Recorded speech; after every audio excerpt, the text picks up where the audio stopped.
Bueno, muchas gracias, colegas. Es un honor estar con ustedes y muchas gracias por la invitación.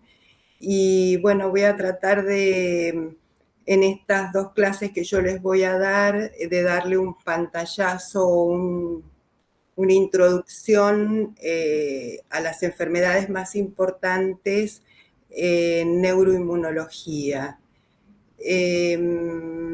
Vamos a ver las enfermedades desmielinizantes del sistema nervioso central y en esta clase en especial vamos a hablar de esclerosis múltiple.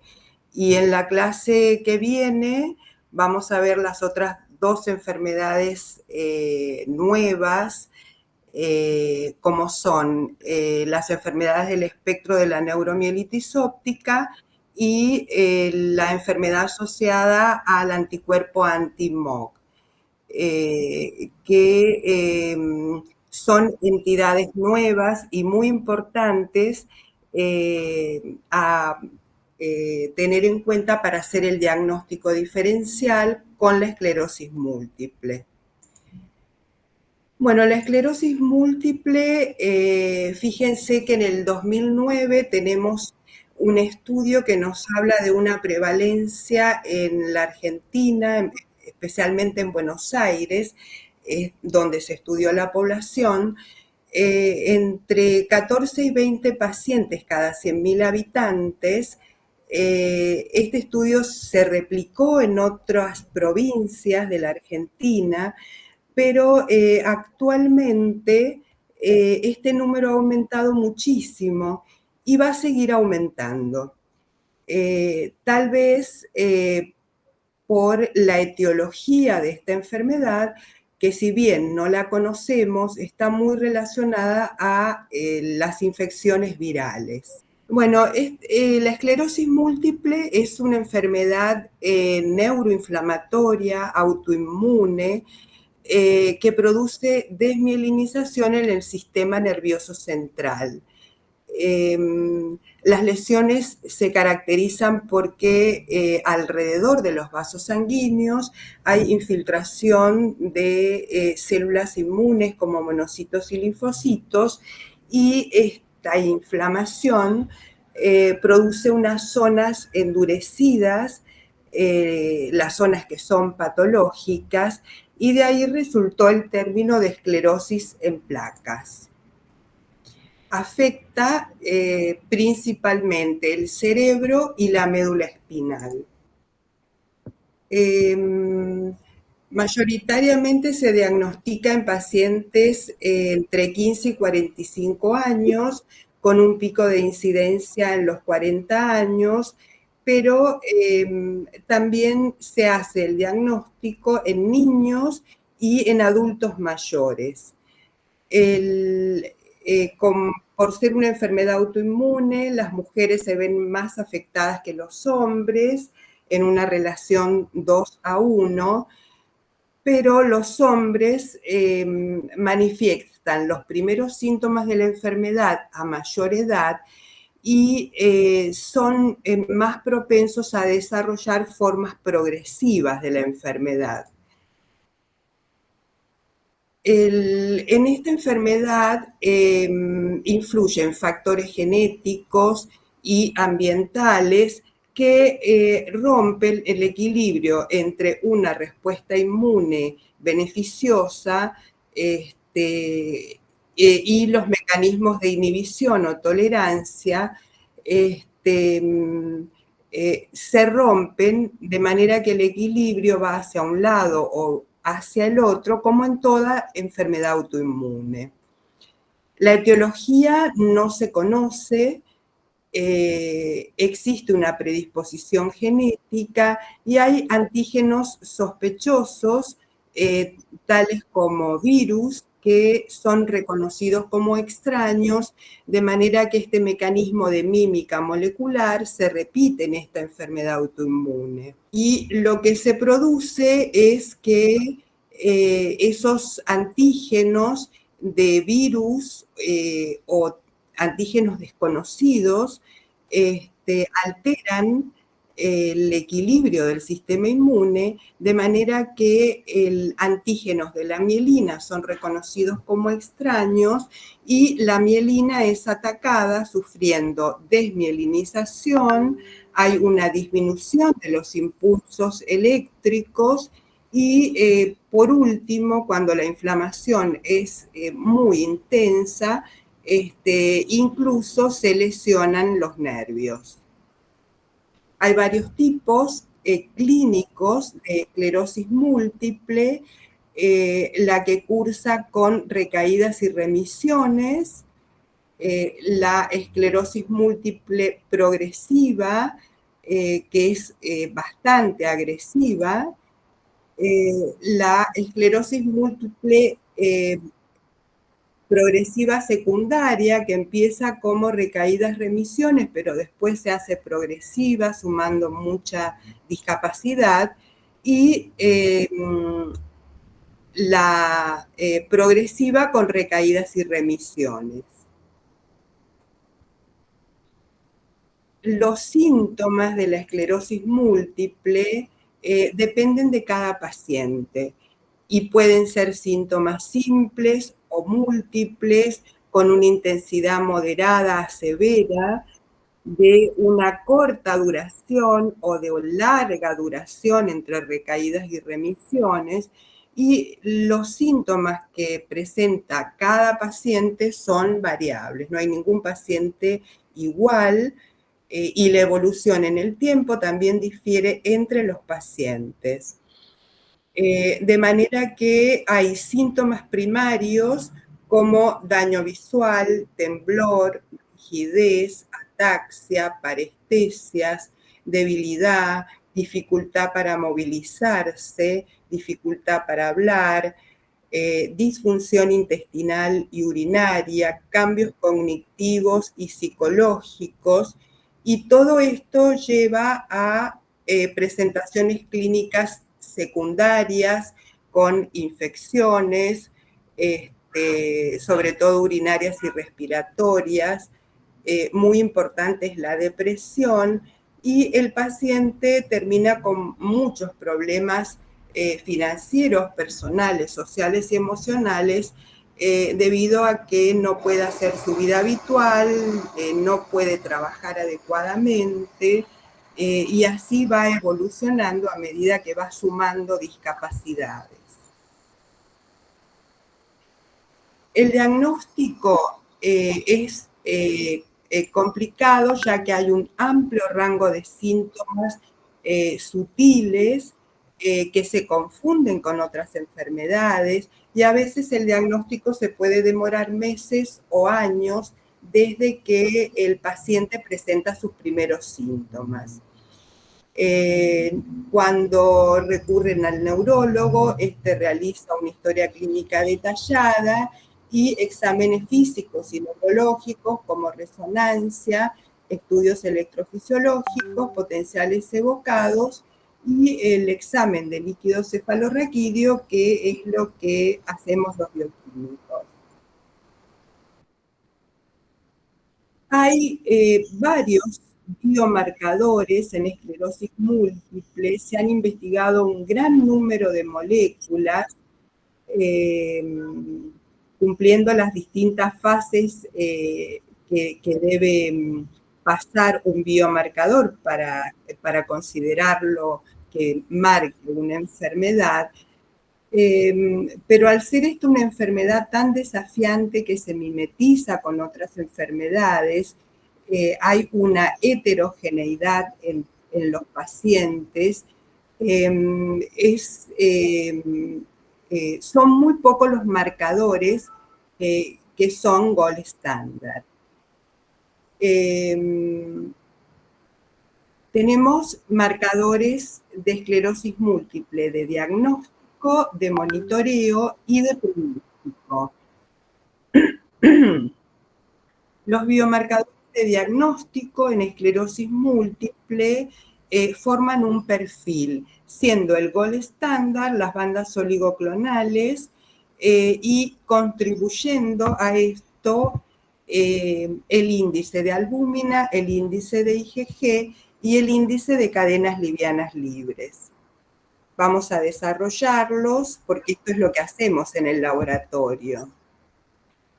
El único marcador validado y clínicamente implementado, tanto para el diagnóstico de esclerosis múltiple como para la detección de aquellos individuos que tienen un síndrome clínicamente aislado, o sea, hacen un primer episodio, pero no sabemos si van a tener una recaída de esclerosis múltiple, son las bandas oligoclonales. Las bandas oligoclonales están incluidas en los criterios diagnósticos, que son los criterios de McDonald de 2017. Anteriormente, del 2010, estaban incluidas las bandas oligoclonales y en el 2010 las excluyeron.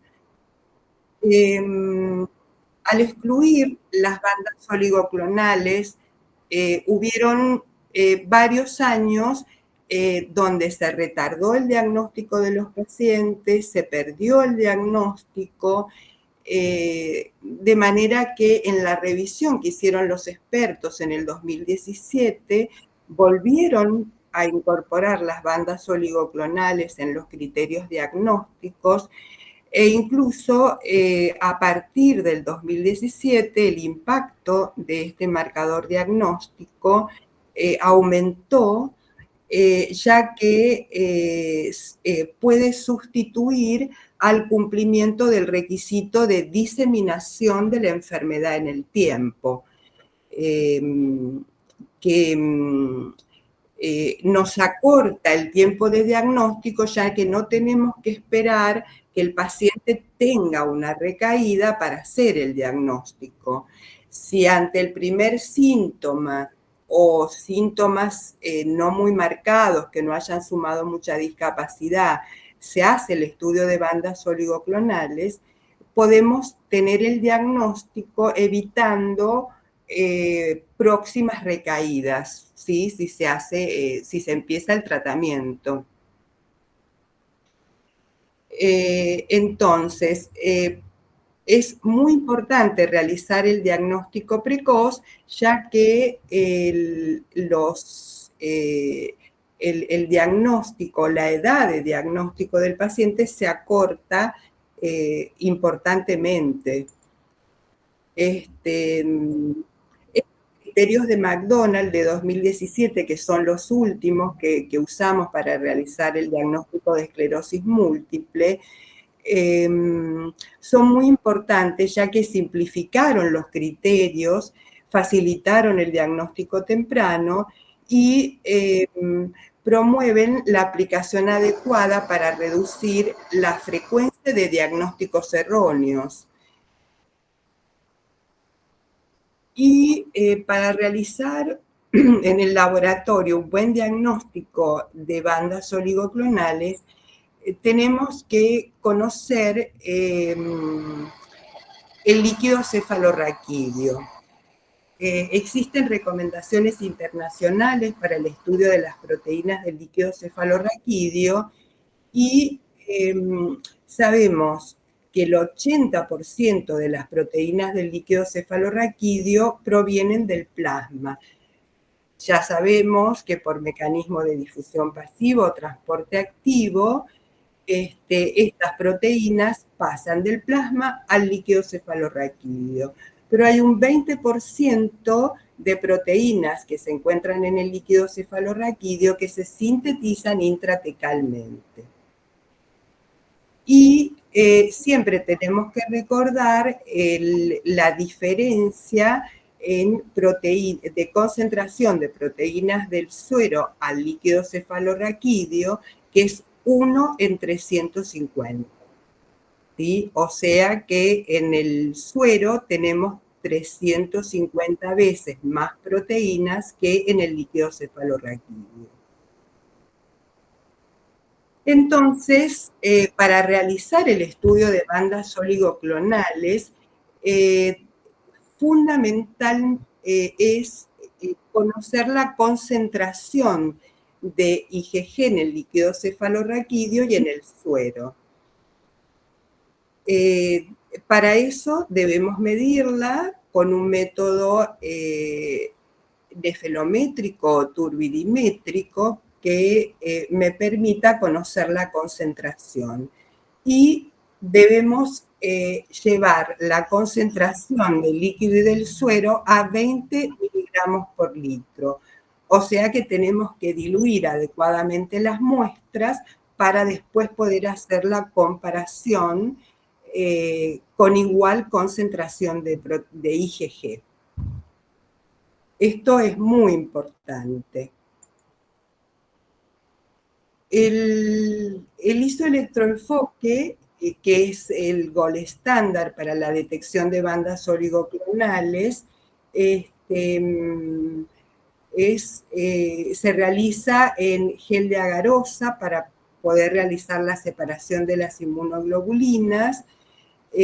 Usamos el líquido cefalorraquídeo no concentrado con este método, lo que evita la agregación de proteínas o artefactos para poder ver bandas, y se debe analizar simultáneamente el suero y el líquido cefalorraquídeo del paciente, obtenido en el mismo momento, y como les decía, debemos llevar la concentración de IgG en suero y en líquido, ¿sí?, a la par para poder hacer las comparaciones.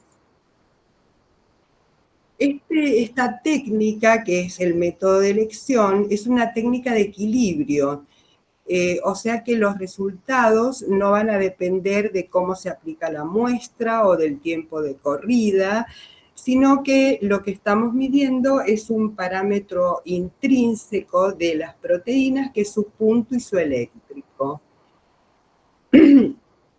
Y la separación de las proteínas es tan sensible como para que con 0,02 unidades de pH con respecto al punto isoeléctrico podamos diferenciar dos bandas, ¿sí? Podamos focalizar esas bandas. Bueno, ¿y cómo interpretamos las bandas? Fíjense a la derecha en el perfil 1, este es un perfil normal. Estas banditas grises son IgG policlonales, ¿sí? O sea, esto es un perfil normal de suero y líquido cefalorraquídeo. Acá no hay síntesis intratecal. En el perfil 2 tenemos que en el líquido cefalorraquídeo aparecen estas bandas en naranja o marrón, que son bandas oligoclonales, que no se encuentran en el suero, ¿sí? Este es un perfil típico de esclerosis múltiple o de síntesis intratecal aumentada de IgG. El perfil 3 es un perfil donde vemos las bandas en color que no están en el suero, pero tenemos bandas oligoclonales que se encuentran en el suero y en el líquido cefalorraquídeo. Este es un perfil que se llama oligomás, o sea, tenemos bandas oligoclonales que solo se encuentran en el líquido cefalorraquídeo, y este perfil de oligoclonalidad que se encuentra en el suero y en el líquido. En el perfil 4, fíjense que tenemos bandas oligoclonales tanto en el líquido como en el suero. Esto es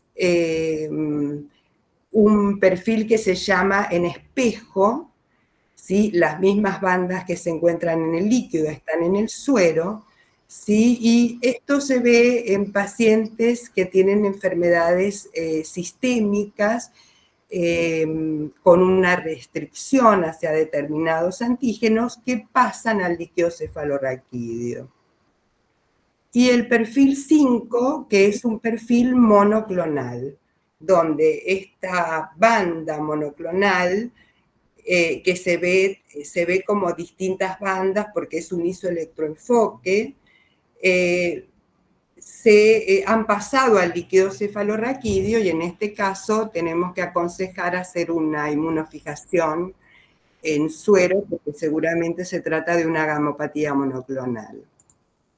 Entonces, los perfiles 2 y 3, especialmente el 2, porque el 3 está discutido, pero bueno, eso hay que verlo con cada paciente, son característicos de esclerosis múltiple. ¿Sí? Hay un consenso internacional que nos dice que debemos informar las bandas oligoclonales según estos 5 patrones. Bueno, y acá les muestro en la realidad. Este es un patrón normal, ¿sí? O policlonal. Este es el líquido cefalorraquídeo y abajo el suero. Fíjense las bandas, ¿sí? Oligoclonales que tiene el líquido cefalorraquídeo. Esto es característico de esclerosis múltiple. Fíjense acá que es un patrón en espejo, ¿sí? Este sería un tipo 4, un perfil 4, ¿sí? Que es característico de una inflamación sistémica, ¿sí? Acá tenemos en el líquido cefalorraquídeo todas estas bandas oligoclonales, ¿sí? Y en el suero también hay bandas oligoclonales, ¿sí? Abajo tenemos el líquido cefalorraquídeo con bandas oligoclonales y acá hacia la derecha vemos que en el suero tenemos una monoclonalidad que también está en el líquido. Este es un patrón de gamapatía monoclonal, igual que este.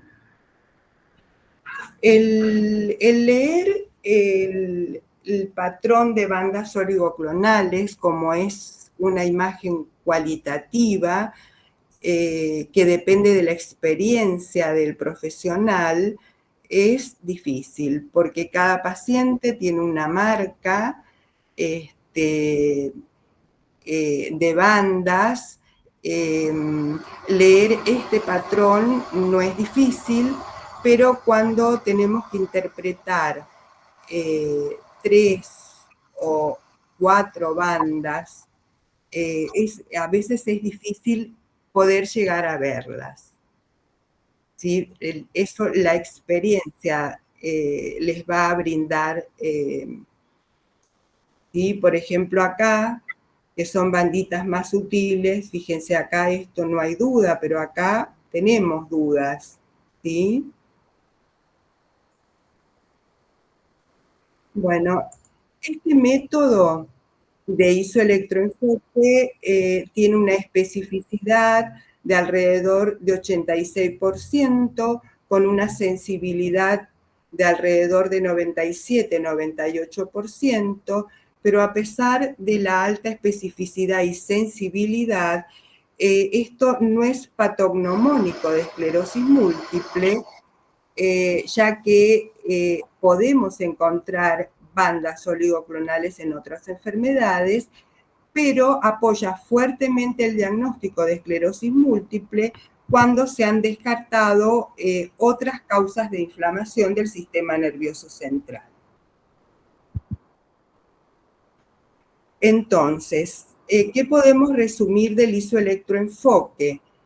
Este es uno de los criterios diagnósticos de esclerosis múltiple, encontrar las bandas oligoclonales.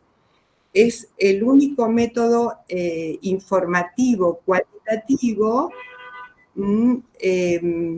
que es considerado como gol estándar como uno de los criterios para el diagnóstico. El análisis cualitativo siempre debe realizarse en líquido cefalorraquídeo sin concentrar y se lo debe comparar directamente con el suero que corremos simultáneamente en el mismo ensayo. Las muestras de suero y de líquido cefalorraquídeo se deben sacar en el mismo momento o en el mismo día. Las corridas óptimas para poder interpretar bandas oligoclonales es llevando la concentración de IgG en el suero igual a la del líquido. Por supuesto, debemos usar controles positivos y negativos siempre que realicemos el estudio. Se debe informar según los criterios internacionales, según los 5 patrones que describimos. Y la interpretación siempre debe ser realizada por una persona experta. Bueno, y recuerden que las bandas oligoclonales también se encuentran en otras patologías, como otras enfermedades autoinmunes como lupus eritematoso sistémico, Sjögren, Behçet, en vasculitis cerebral, en enfermedades infecciosas y en enfermedades paraneoplásicas del sistema nervioso central, y sobre todo la neurosarcoidosis, que a veces se confunde bastante y que tenemos que tener los ojos bien abiertos para descartar esta enfermedad. Bueno, y en cuanto a la parte cuantitativa del estudio de estas proteínas en esclerosis múltiple, tenemos que tener en cuenta que la albúmina en el líquido cefalorraquídeo no se sintetiza en el sistema nervioso central. La albúmina proviene del plasma, pero nos sirve como un indicador de referencia para monitorear la permeabilidad de la barrera hematoencefálica. Entonces, puedo realizar un índice de albúmina, que es el cociente entre la concentración de albúmina en el líquido respecto del suero por 1000, y si este índice está aumentado, quiere decir que hay una alteración de la barrera hematoencefálica. Entonces la IgG que vamos a encontrar en el líquido cefalorraquídeo con bandas oligoclonales no es representativa de síntesis vital, ¿sí? Entonces, esto nos ayuda para poder tomar decisiones. El otro índice, que es el índice de IgG, que es el cociente entre la IgG en líquido y suero, y se hace una corrección por albúmina para eliminar la alteración de la barrera hematoencefálica. Generalmente el índice de albúmina normal que manejamos en nuestro laboratorio es menor de 0,85. Van a haber diferentes índices de albúmina en distintos laboratorios, por eso es que cada laboratorio debe sacar sus valores de referencia. Pero fíjense que este índice tiene una sensibilidad que no llega al 40%, con una especificidad de un 60%, y un valor predictivo positivo y negativo alrededor de un 50%. Pero cuando está aumentado, nos ayuda a interpretar las bandas oligoclonales. Y el otro marcador que estamos usando actualmente, cuantitativo, son dosar las cadenas livianas libres kappa en líquido cefalorraquídeo y en el suero, y con esto también hacemos el índice de cadenas livianas libres kappa. Nosotros sabemos que en el líquido cefalorraquídeo hay una concentración de cadenas livianas libres, ya que ustedes saben que cuando se sintetiza la IgG, siempre se sintetizan cadenas kappa y lambda que sobran, que son esas cadenas livianas libres que no se unen a la cadena pesada. La relación entre el líquido y el suero es como la IgG, ¿sí? 1 en 350. Y cuando se produce una síntesis intratecal de inmunoglobulina G en líquido cefalorraquídeo, también hay un aumento de cadenas livianas libres en el líquido cefalorraquídeo. Por lo tanto, el índice de cadenas livianas libres va a aumentar, lo que nos está diciendo que hay síntesis intratecal de inmunoglobulinas. Este índice tiene también una sensibilidad y especificidad elevada, tal como las bandas oligoclonales, y nos permite identificar síntesis intratecal en pacientes que todavía no han positivizado las bandas oligoclonales, o sea, nos permite hacer un diagnóstico muy precoz. Nos permite diferenciar la esclerosis múltiple de otras enfermedades desmielinizantes del sistema nervioso central, mejorar el diagnóstico del síndrome clínicamente aislado y predecir la conversión de un síndrome clínicamente aislado a esclerosis múltiple. O sea que nos ayuda mucho a realizar un diagnóstico precoz. Fíjense que la magnitud del índice kappa, ¿sí?, en los pacientes con esclerosis múltiple es muy elevada respecto de controles de otras enfermedades del sistema nervioso central.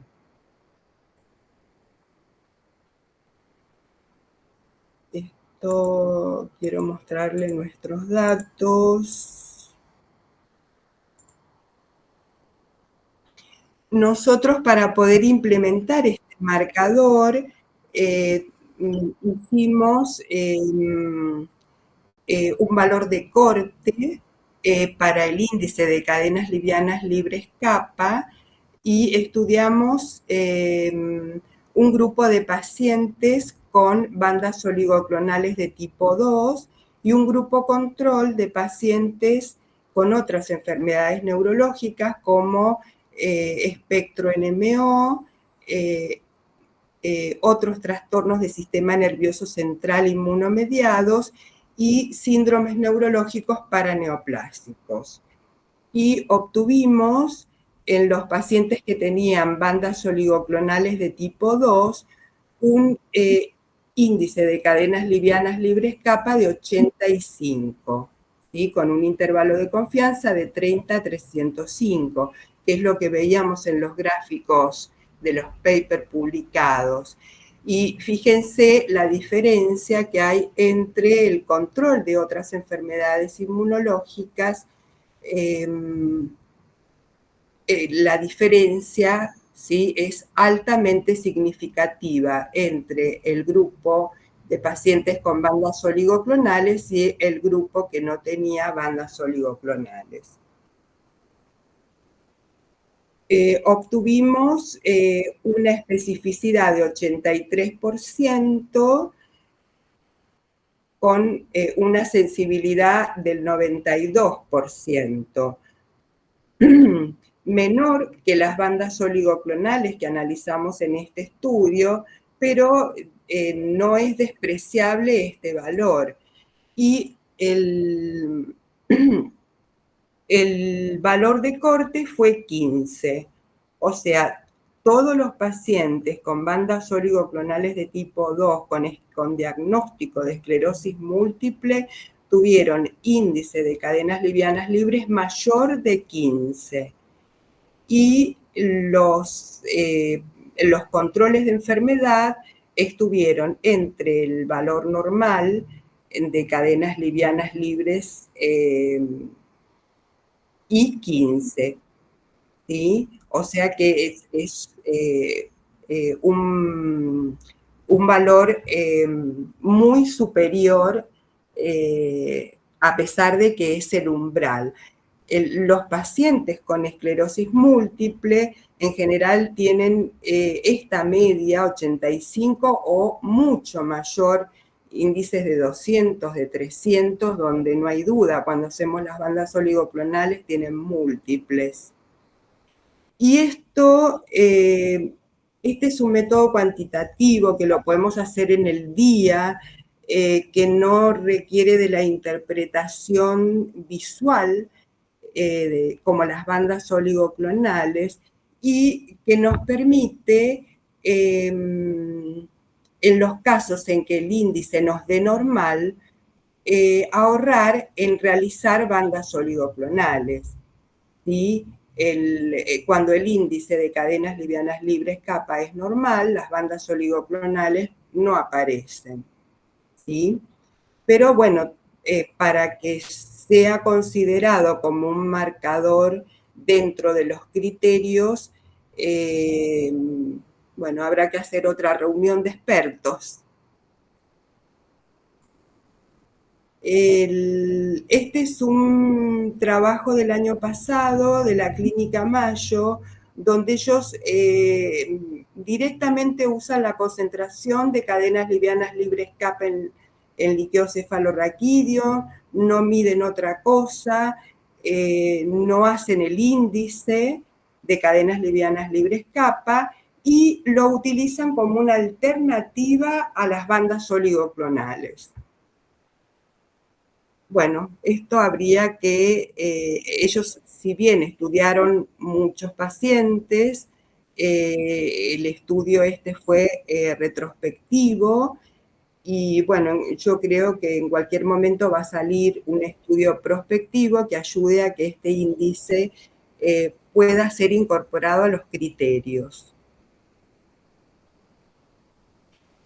Bueno, como biomarcadores pronósticos tenemos, como son las bandas oligoclonales IgM,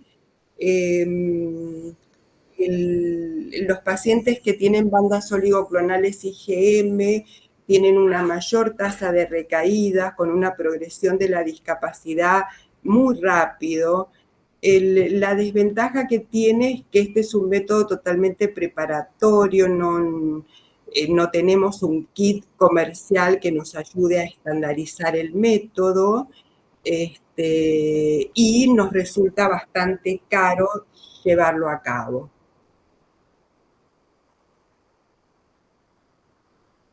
Bueno, el otro biomarcador pronóstico son los neurofilamentos. Los neurofilamentos, ustedes habrán leído muchos trabajos que vienen de Europa, no tanto de Estados Unidos, porque, bueno, promocionan un aparato que es el Simoa, donde utilizan un ELISA de cuarta generación, es un ELISA altamente sensible, donde se puede medir en el suero esas pequeñas cantidades de neurofilamentos que se desprenden de la desmielinización de las neuronas. Por supuesto, en el líquido cefalorraquídeo están mucho más concentrados que en el suero, por eso es que se ha ideado este método que detecta muy bajas concentraciones de neurofilamentos, evitando la punción lumbar. Este método, si bien detecta esas pequeñas concentraciones de neurofilamentos, no es específico de esclerosis múltiple, y tampoco o sea, se utiliza para el pronóstico de la esclerosis múltiple cuando ha avanzado. El paciente va sumando discapacidad. El tema es que también aumentan estos neurofilamentos en muchas enfermedades, incluso en personas normales. No se conoce su valor normal a medida que va aumentando la edad, ni si el paciente tiene comorbilidades, tampoco se conoce el valor normal de los neurofilamentos. Entonces yo creo que va a pasar un tiempo hasta que podamos decir cuán valioso es este método. Por supuesto es carísimo, y por ahora no lo tenemos. Entonces, para destacar y resumiendo, el líquido cefalorraquídeo es una fuente única de biomarcadores potenciales para la esclerosis múltiple y a pesar de que requiere de cierta invasividad para su recolección, es el mejor material para realizar el estudio. No olvidarnos que las bandas oligoclonales IgG es el único biomarcador de diagnóstico que ha sido validado y que se considera una herramienta válida y está dentro de los criterios diagnósticos de McDonald. El índice de cadenas livianas libres kappa es un biomarcador de diagnóstico muy sensible, pero es menos específico en comparación con las bandas oligoclonales y esto nos representa en un futuro el hacer un diagnóstico más rápido, porque cuando este valor es muy elevado y le llega al médico rápidamente, el médico puede iniciar un tratamiento esperando el resultado de las bandas oligoclonales que tardan más tiempo. Las bandas oligoclonales IgM es un biomarcador pronóstico que es muy difícil de implementar, solo en los laboratorios de referencia lo realizan y quedan innumerables proteínas y marcadores que se siguen investigando y por ahora no los tenemos a disposición ni han resultado de utilidad. Bueno.